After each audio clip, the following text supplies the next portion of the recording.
Bonjour à tous, voici un nouveau chapitre d'histoire de 6e, Rome, du mythe à l'histoire. Selon la légende, Romulus serait le fondateur et premier roi de Rome. Au XXe siècle, des archéologues ont retrouvé des traces d'occupation humaine datant du 8e siècle avant notre ère, sur la colline du Palatin, là où Romulus aurait construit le premier mur de la ville.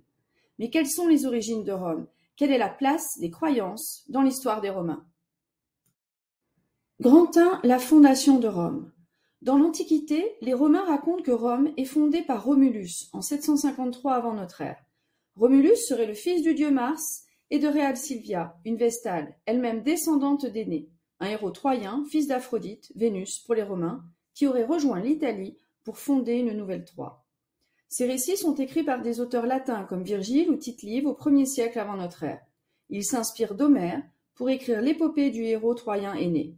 Par cette histoire, les Romains se relient au monde des dieux et à l'héritage de la civilisation grecque.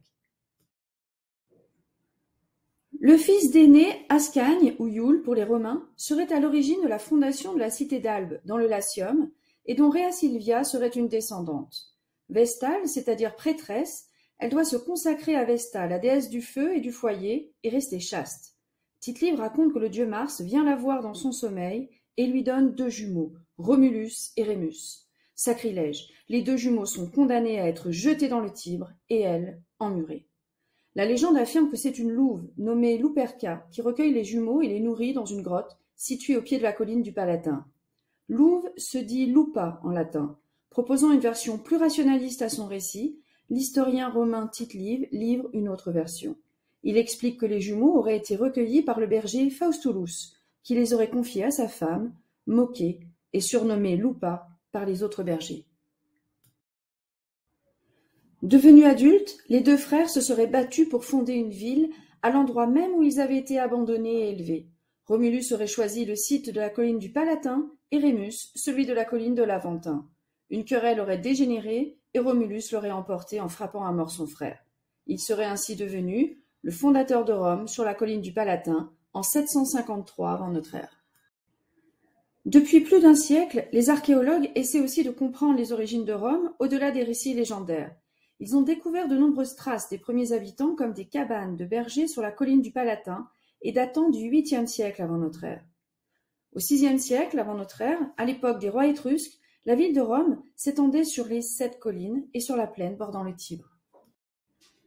En 509 avant notre ère, les Romains chassent le dernier roi étrusque et fondent la République. La res publica est aux mains du Sénat et du peuple romain, ce que symbolise la devise de Rome, Senatus Populusque Romanus, SPQR.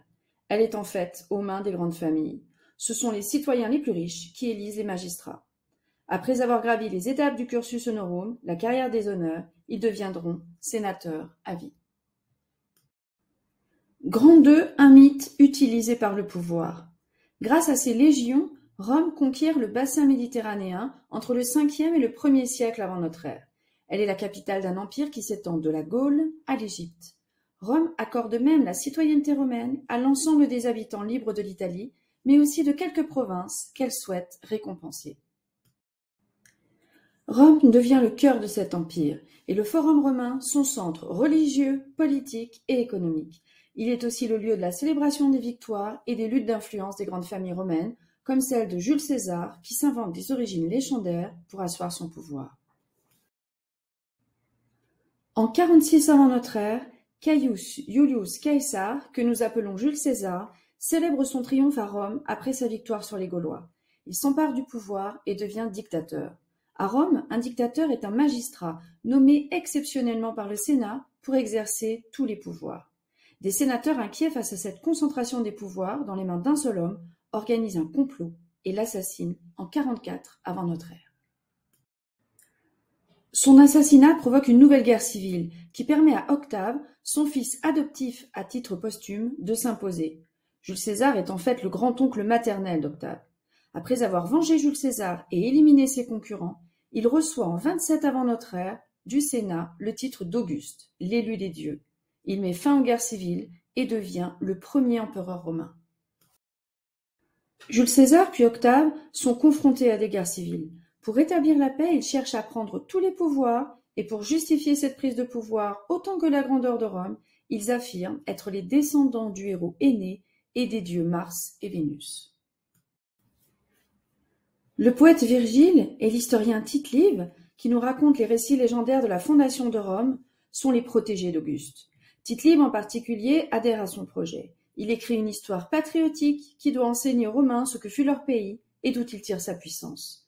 Auguste veut retrouver la force de Rome dans les vertus de son passé, où le mythe a toute sa place, car c'est le mythe qui renforce son pouvoir. C'est terminé pour ce chapitre sur la fondation de Rome, mais nous poursuivrons prochainement l'histoire des Romains à travers la romanisation de l'Empire et l'exemple de Volubilis. Merci et à très bientôt en classe. Created using Powtoon.